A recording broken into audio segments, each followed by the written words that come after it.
"You're just dead weight," Victoria said with a smirk as she strolled around my desk. "We're cutting costs, and frankly, your position is unnecessary." The office fell silent. 20 co-workers froze over their keyboards, pretending not to watch as our CEO publicly dismantled my 3 years at Montgomery Pharmaceuticals. "You barely contribute in meetings," she continued, voice carrying across the open floor plan. "You question processes that have worked for years. Your reports are consistently late." None of that was true, but I maintained my composure, hands folded calmly in my lap. "You have until the end of the day to clear out your desk. HR has your paperwork." Victoria's heels clicked triumphantly as she walked away, not bothering to lower her voice as she added, "Some people just don't understand what it takes to succeed in this industry." I smiled and responded simply, "Fine, fire me." Victoria paused mid-stride, clearly disappointed by my calm acceptance. She'd expected tears or pleading, not quiet dignity. "I'm Eve Montgomery, 47 years old, and what Victoria doesn't know is that I own 87% of the company that bears my family name. 3 years ago, I stepped down as the public face of Montgomery Pharmaceuticals when my father passed away, leaving me controlling interest. The board hired Victoria King to lead the company into a new era of growth, unaware I had very specific plans of my own. Rather than watching from afar, I wanted to understand how our company operated from the inside. With a new hairstyle, my mother's maiden name on my ID badge, and a mid-level position in research analytics, I became invisible, just another employee. For 3 years, I observed. I documented cost-cutting measures that compromised quality. I witnessed talented colleagues leave after being belittled by Victoria and her inner circle. I saw our once collaborative culture transform into a toxic environment of fear and favoritism. I had planned to remain undercover for another 6 months, but Victoria's public humiliation accelerated my timeline. The shareholders' meeting tomorrow would now serve a different purpose than the quarterly update Victoria was expecting. As I packed my desk, I noticed Alan from legal watching me with a concerned expression. Alan had worked for Montgomery since before I was born, and was one of 3 people who knew my true identity. "Everything all right?" he asked quietly, glancing toward Victoria's office. "It will be," I assured him. His brow furrowed as he leaned closer. "She's making bigger moves than you know. The termination list for tomorrow's meeting." He hesitated. "It's extensive. Entire departments." I felt my shoulders tense. This was worse than I had anticipated. Victoria wasn't just changing our culture. She was dismantling the company's foundation to boost short-term profits. "Thank you, Alan," I said, meeting his eyes meaningfully. "I'll see you tomorrow." Montgomery Pharmaceuticals wasn't just a company to me, it was my heritage. My grandfather started in his garage, developing affordable alternatives to expensive medications. My father expanded it into a mid-sized operation respected for both innovation and integrity. We never became pharmaceutical giants like our competitors, but that was intentional. Our mission had always been about balance, profitable enough to drive research, ethical enough to put patients before profits. When my father died unexpectedly from a heart attack, I was working in our Seattle research division. The board, nervous about maintaining investor confidence, wanted to quickly name a new CEO. Though I had the experience and the controlling interest, I suggested we look externally for someone who could bring fresh energy. Victoria King came with impeccable credentials: MBA from Stanford, successful leadership positions at 2 major healthcare companies, and an impressive record of increasing profitability. Her interview was flawless. She spoke eloquently about maintaining our core values while pursuing strategic growth. The board was smitten. I was cautiously optimistic. My decision to work anonymously within the company was unorthodox but necessary. I needed unfiltered truth, not the polished reports that reached executive levels. I created a new identity as Eve Daniels, leveraging my background in pharmaceutical research to secure a position analyzing efficiency in our development pipeline. The first year under Victoria showed promising results. Profits increased by 18%, and we expanded into 2 new therapeutic areas. From my position, however, I noticed concerning trends. Research budgets were quietly being reduced. Long-time employees were being replaced with contractors. Quality control measures were streamlined to the point of risk. In meetings, Victoria presented herself as a visionary leader. She had charisma, intelligence, and an uncanny ability to make difficult decisions sound necessary and forward-thinking. She spoke about strategic realignment and operational efficiency, while systematically undermining everything that made Montgomery special. I tried addressing concerns through proper channels. As Eve Daniels, I submitted reports highlighting potential quality issues. I spoke up in departmental meetings. I proposed alternative approaches that wouldn't compromise our standards. Victoria consistently dismissed these efforts, eventually labeling me a negative influence in my performance review. Initially, I respected Victoria's ambition and drive, believing she genuinely wanted to make Montgomery better, just with a different approach than our families. But watching her operate day to day revealed her true priorities: short-term profits, personal advancement, and control. The day before my termination, I overheard Victoria speaking to our CFO in the break room. "Once we streamline these departments and move production offshore, we'll be perfectly positioned for the Axiom merger," she said. "My bonus will be astronomical." Merger? This was the first I'd heard of any merger plans. Plans that would require board and shareholder approval. Plans that would require my approval. The morning after my termination, I arrived at my apartment's lobby to find Diane from Human Resources waiting for me. Her anxious expression suggested this wasn't a friendly visit. "Ms. Daniels," she began nervously, "I have your separation agreement." She handed me a thick envelope. "Ms. King asked me to personally ensure you understand the confidentiality clauses." I glanced through the document, noting the extensive non-disparagement sections and the pitiful severance offer: 2 weeks' pay in exchange for signing away my right to discuss anything about Montgomery. "There's also this," Diane added, passing me another form. "It's a notification that your company-subsidized apartment must be vacated within 30 days. I had forgotten that my building was one of Montgomery's employee housing investments. Victoria was apparently leaving nothing to chance. "Thank you, Diane," I said, taking both documents. "I'll review these carefully."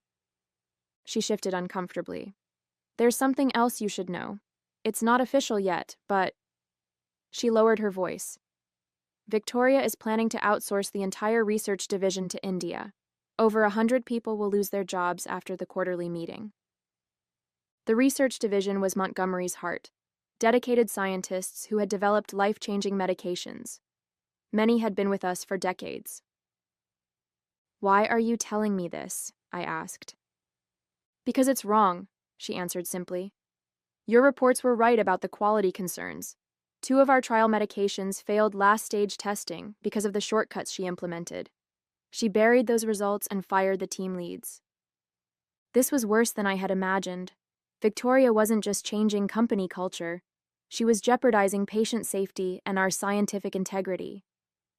"Thank you for your honesty," I said. "I appreciate the risk you're taking." After Diane left, I sat in my lobby, processing this new information.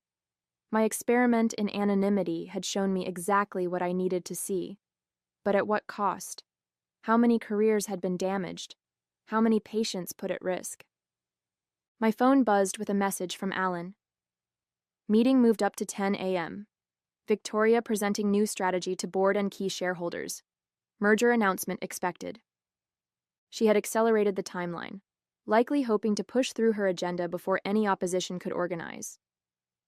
I checked my watch. It was 8:30 a.m. I had 90 minutes to prepare. In my home office, I pulled up the contingency plan I'd been developing over the past year.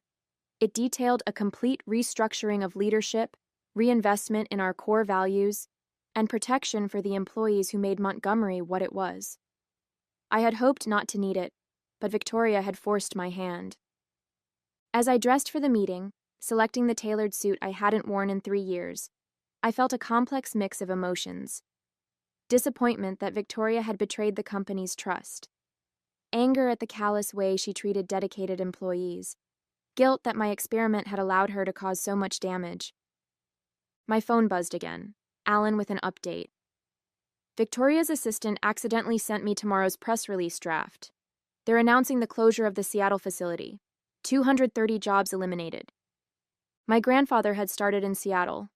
My father had expanded the facility, creating hundreds of well-paying jobs in a community that desperately needed them. This wasn't just business anymore. This was personal. Victoria hadn't just attacked the company. She had attacked my family's legacy. I tucked my tablet into my briefcase, my resolve hardening. It was time to step out of the shadows. Montgomery Pharmaceuticals occupied the top 5 floors of a sleek building in downtown Chicago.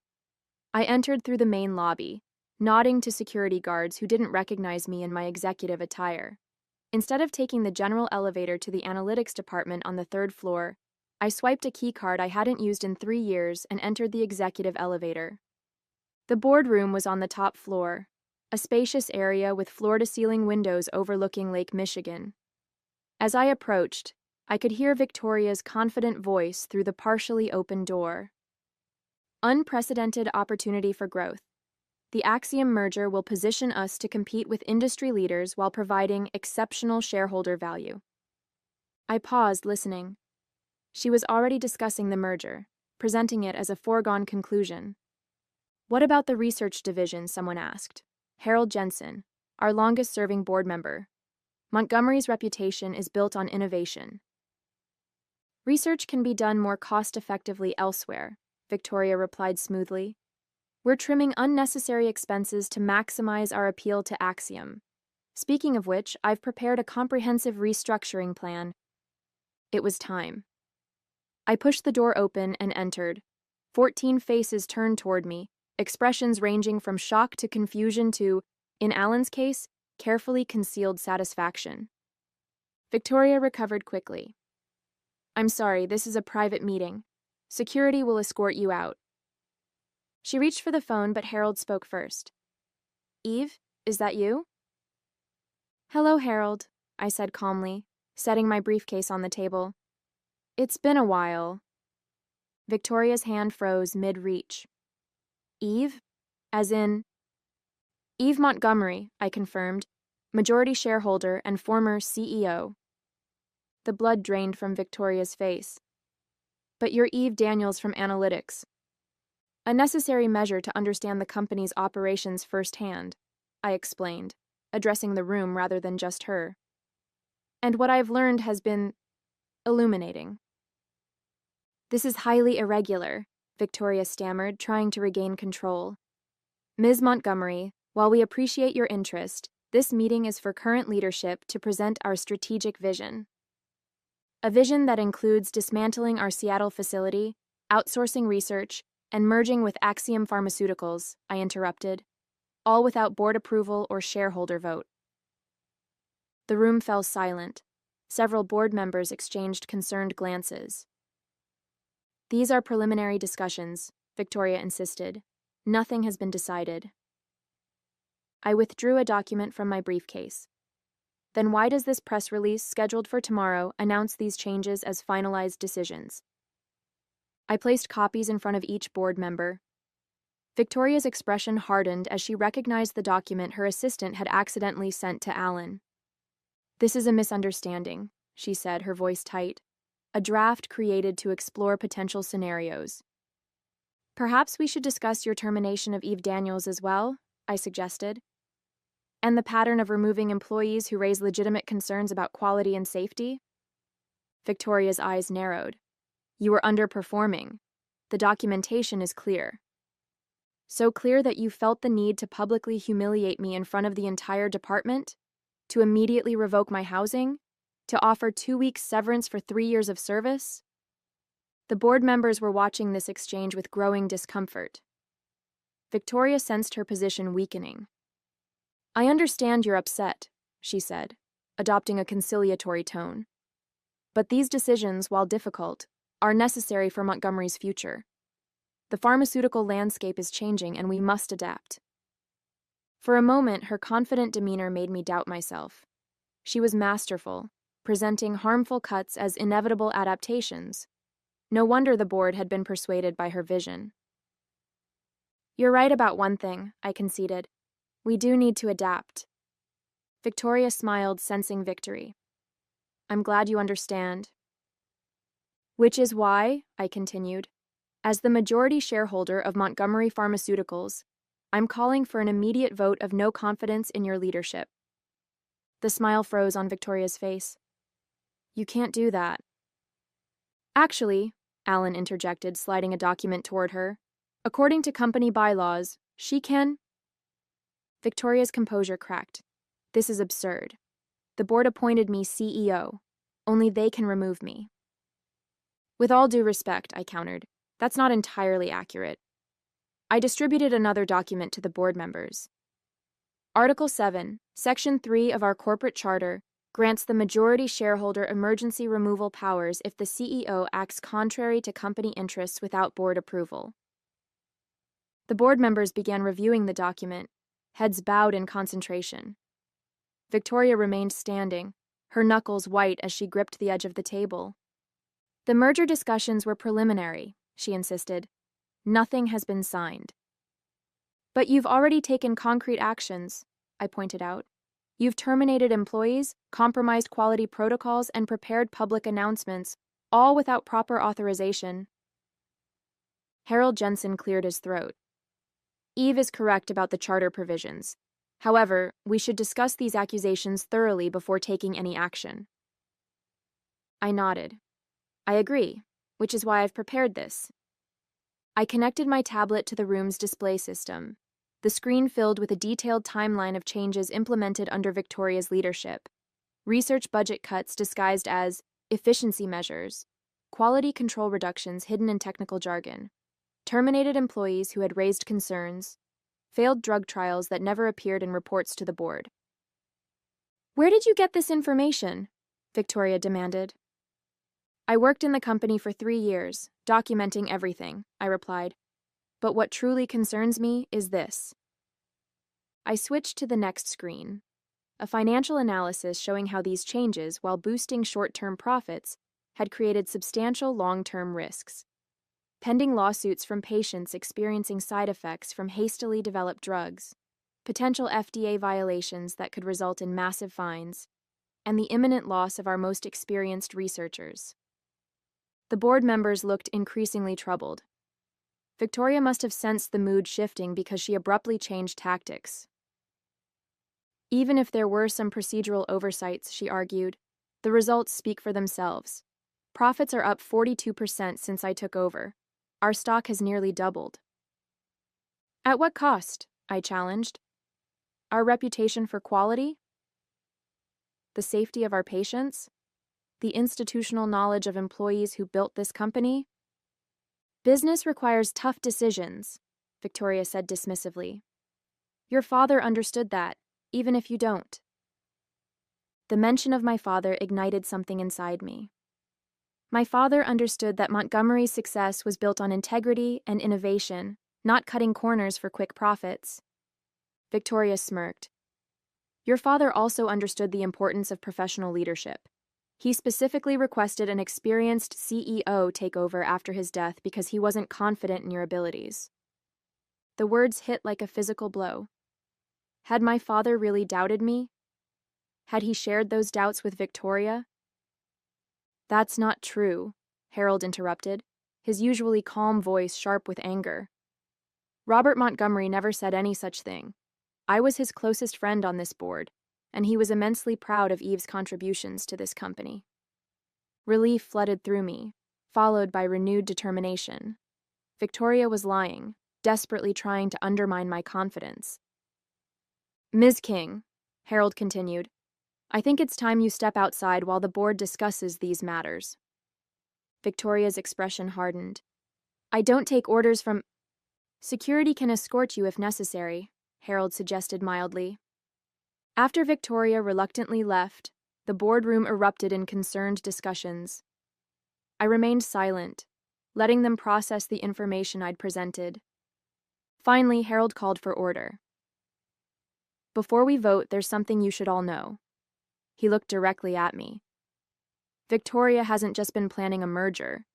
She's been negotiating to sell Montgomery's proprietary research to Axiom separately, research Eve's team developed before Victoria arrived. Shocked murmurs filled the room. This wasn't just about jobs or cost-cutting anymore. Victoria had been planning to sell the company's most valuable assets, innovations that could help millions of patients, for her personal gain. "How do you know this?" I asked Harold. He slid a folder across the table. "Because Axiom approached me last week, thinking I was already aware of the arrangement." Inside were emails between Victoria and Axiom's CEO, discussing the sale of our research portfolio for a fraction of its value, with a substantial consulting fee directed to Victoria personally. The betrayal was complete.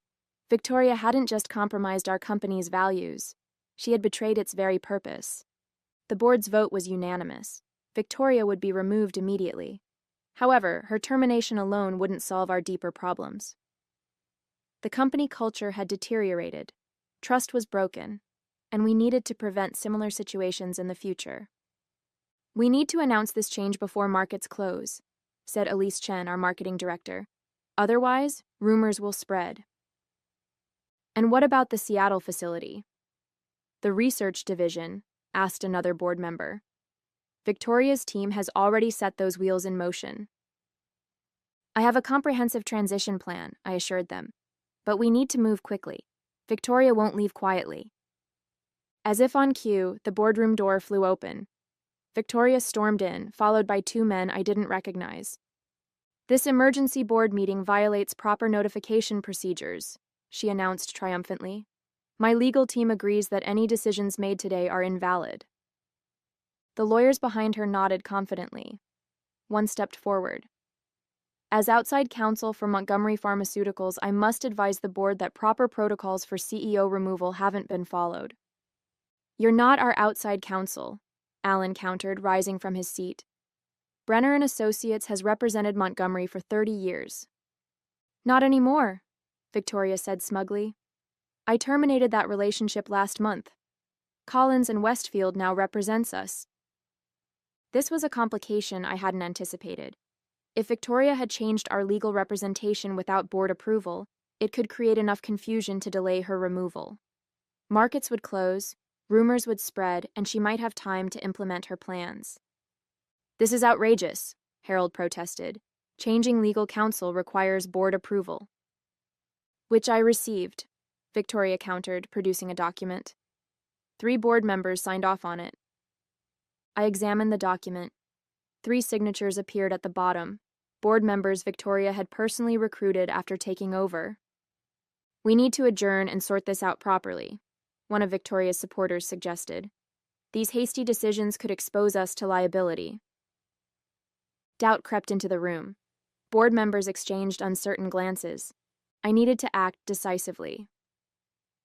"Before we continue, I'd like to introduce someone." I pressed the intercom button. "Please send in our guest." The door opened again, and an older gentleman in an impeccable suit entered. "Hello, everyone.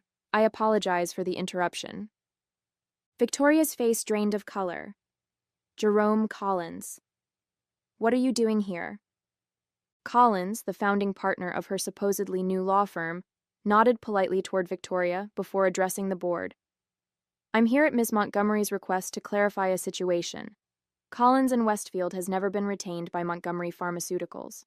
The document claiming otherwise appears to use a forged signature from my office." The room fell silent. Victoria's lawyers exchanged alarmed glances.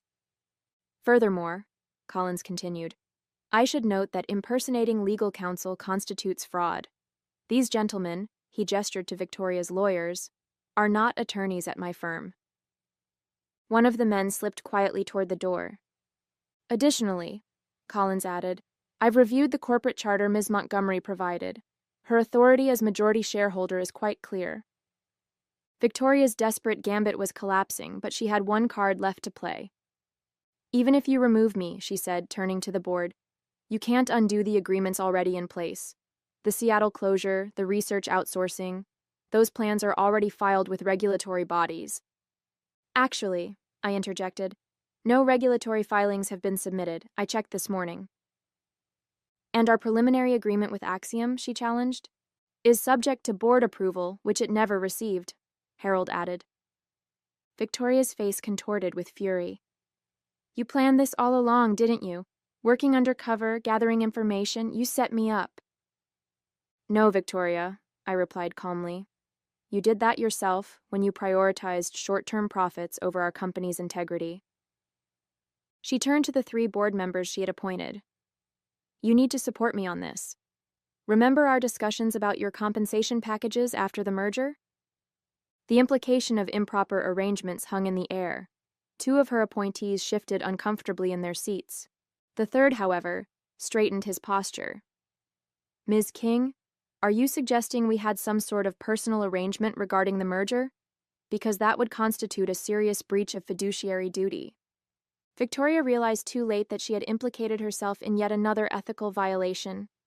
Her last support on the board was evaporating.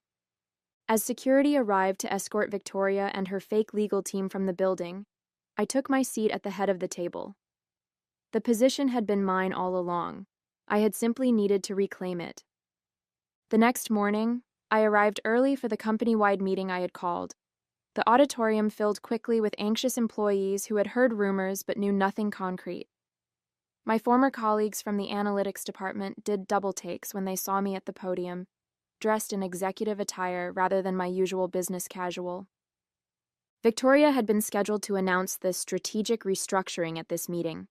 Instead, she was clearing out her office under security supervision. Good morning, I began once everyone was seated. For those who don't know me, I'm Eve Montgomery.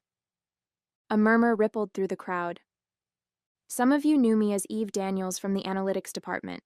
That was by design. For the past 3 years, I've worked alongside you, experiencing firsthand the changes in our company culture and operations. I outlined briefly what had transpired: Victoria's removal, the canceled merger, the saved jobs. With each revelation, the tension in the room gradually transformed into cautious relief. Yesterday, Victoria King fired me, calling me dead weight. Today, I want to address what makes someone valuable to Montgomery Pharmaceuticals. I clicked to the first slide of my presentation. Photos of employees from every department, from research scientists to maintenance staff. Value isn't determined by title or salary. It's measured by integrity, dedication, and commitment to our mission, creating affordable, effective medications that improve lives. I continued through my restructuring plan, not the one Victoria had envisioned, but one that reinforced our core values while adapting to market realities. No mass layoffs, no quality compromises, no abandoned research projects. Additionally, we're implementing a new board position specifically representing employee interests, ensuring your voices are heard at the highest level. As I spoke, I noticed my former supervisor from analytics wiping away tears. Nearby, researchers who had feared for their jobs were smiling with renewed hope. Finally, I concluded, I want to acknowledge the toxic leadership environment many of you have endured. That ends today. The auditorium erupted in applause, hesitant at first, then building to a thunderous affirmation. After the meeting, Victoria stood in the lobby, security guards flanking her as she waited for her car. She'd been permitted to collect personal belongings, but nothing else. No files, no company data, no proprietary information. I approached her, maintaining a professional distance. You won't succeed, she said, bitterness evident in her voice. The market is changing. Your father's approach is outdated. Montgomery will be obsolete within 5 years. Perhaps, I acknowledged, but will be obsolete with our integrity intact. Victoria laughed coldly. Integrity doesn't pay shareholders. Actually, sustainable growth based on quality products and ethical practices pays shareholders quite well, I countered. It just requires patience and vision beyond quarterly reports. Her car arrived, but before leaving, she turned back. You know, I almost feel sorry for you. You could have learned something from me. I did learn from you, Victoria, I replied. I learned exactly how I don't want to lead. She departed without another word, her defeat complete. The company she had tried to dismantle would now thrive without her, strengthened by the very values she had tried to eliminate. Back in my office, my father's old office, which Victoria had redecorated in cold modern minimalism, I found Alan waiting with a bottle of champagne. "Congratulations," he said, pouring 2 glasses. "Your father would be proud." "I hope so," I replied, accepting the glass. "There's still so much to fix." Alan smiled. "But now you have an entire company eager to help you do it." He was right. The real work was just beginning, but for the first time in years, Montgomery Pharmaceuticals was united by a common purpose again.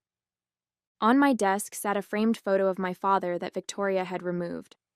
Next to it, I placed a new one, a candid shot from the company picnic last summer, showing me with my analytics team, laughing and unaware of the camera. Both images represented parts of my identity: Montgomery the legacy and Eve the colleague. Together, they would guide the company forward. "To new beginnings," I toasted. "And to the best kind of revenge," Alan added. "Success on your own terms."